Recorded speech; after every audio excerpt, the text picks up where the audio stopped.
Hi, I am Dr. Sushma, consultant surgeon in Maven Medical Center. So, I am going to discuss on treatment of the anal fissures. Anal fissures are generally divided into acute anal fissures and chronic anal fissures. Acute anal fissures are less than 6 weeks duration, and chronic anal fissures are those which doesn't heal for more than 8 weeks.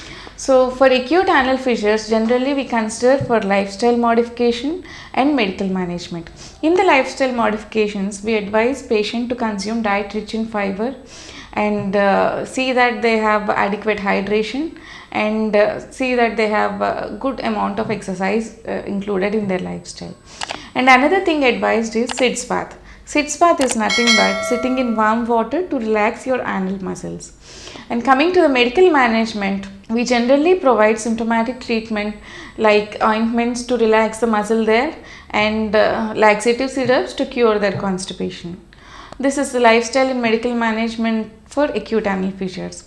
And surgical management of the anal fissure is done for those who have chronic anal fissures and for those with hypertrophied anal sphincter or with more sphincter spasm, and for those with more number of skin tags. And in the surgical management, what we do is through a small incision near the anal canal, we generally do a limited sphincterotomy of the internal anal sphincter that relaxes the sphincter there, thereby increasing the blood supply to the fissure, and then the fissure heals.